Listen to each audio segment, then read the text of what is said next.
So this is actually hilarious that Sony decided to drop this beta today. We were literally talking about it last week, and I was saying that this should be releasing last week on Thursday. What is Sony gonna do? Are they gonna wait till next week? Next week is August, and they literally wait for the last day of the month. I honestly think someone at Sony is actually paying attention to the community and what people say. Jeff Grubb earlier this year said the PlayStation Showcase was gonna happen on one day. Sony decide to have the showcase literally a day later.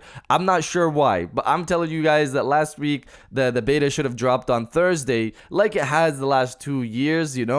That's how it should have played out. And for some reason, someone at Sony decided, hey, we're not going to release it on Thursday. We're going to release it 2 business days later. That's what we're going to do. And here we are. It's Monday. The beta 8.0 is rolling out to people. And if you could hit that like button on the video, thank you to those that do it. And as always, it's very much appreciated. First, yes or no, have you been invited to the beta or not? So as usual, the beta is rolling out at the same time it's being announced. So today it's being rolled out to everybody. And as usual, if you've been invited, of course, I would love if you could share your code with me. You can share your code with multiple people if you didn't know.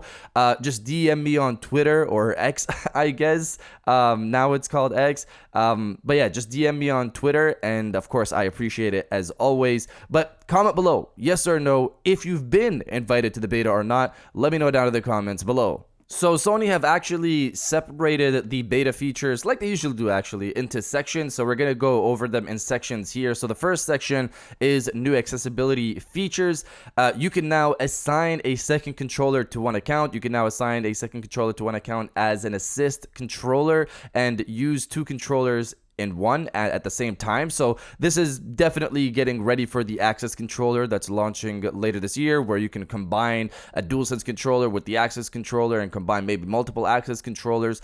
Just different ways to allow people to play games, pretty much. The next one is system UI haptic feedback. So now you can pretty much get that haptic feedback you feel in a game's UI when it supports haptic feedback, but you can now feel that in the PlayStation 5's UI, basically. I'm gonna have this one on. I know it's an accessibility feature, but I just like that feeling when they have that in a game that supports it. So I'm probably gonna set that thing to on for the system UI. So I'm looking forward to that. Next up is support for compatible Dolby Atmos enabled audio devices. So this is the next section, not accessibility features, but Sony's Tempest 3D audio tech can now be used by Dolby Atmos enabled HDMI devices like soundbars, TVs, or home theaters. Dolby Atmos support on PlayStation 5 is a feature people have been waiting for years at this point. Here though, it sounds like it's using Sony's Tempest audio with Dolby Atmos. I'm curious to see how the results are for people. So once you start using it and you have a Dolby Atmos supported TV, of course, let me know on here in the comments or on Twitter. Of course, follow me over there and share that information. The next section is social feature enhancements. First up on this section is party UI update. You can now invite a player into a closed party without automatically adding the player into the group or creating a new group. And now you can send open or closed party invitations to groups of people instead of individual players. So this is nice. You can now send a party invite to a group now at once. And when you already have a group of people, of your friends, and say you just want to invite one extra person just to the chat right now, but you don't necessarily want them to be a part of the group, you can do that as well. So it's cleaner management of the party feature setup here. Next up on this section, share screen preview. When someone's sharing their screen in a party that you can join, you'll now see a preview of their share screen even before you enter the party. So that's pretty cool to see that automatically, see what somebody's sharing in their videos and stuff like that. I like this feature. It's again a cleaner management of the UI. Next one is join friends game sessions easily. This one I really like. You can now easily see which of your friends are in an activity you can join under the friends tab. So this is a very useful feature for me and my friends, because we sometimes have issues with trying to join each other's games because the current PS5 PS5 UI doesn't give the options sometimes. It's weird. So we have to use the in-game UI, and that all depends on how well the game's UI works and how the invitation system works there. That all is being scrubbed to the side. This will make it very simple. Just go to your friends list, find that friend, click on the options, and join. Next up is Game Hub Tournaments tile. In the Game Hub, you can now see how many tournaments you've entered and the highest place you've achieved, as well as the start time for the next tournament. So that's pretty much that. I don't really use tournaments personally, so if you like that's there. Next up, this one's nice. React to messages with emojis. You can now add reactions to messages with emojis. Makes communicating with friends quicker and easier. I like this. Emojis are always fun, and it's a quick way to respond to a message. So reactions are finally here. I'm liking it. I'm going to be using that. Next up is ease of use features. So this is another section. We've moved from social features. We're on ease of use features. So first up on this list is search for games in your library. So now you can search for games in your library and not the entire PlayStation Store.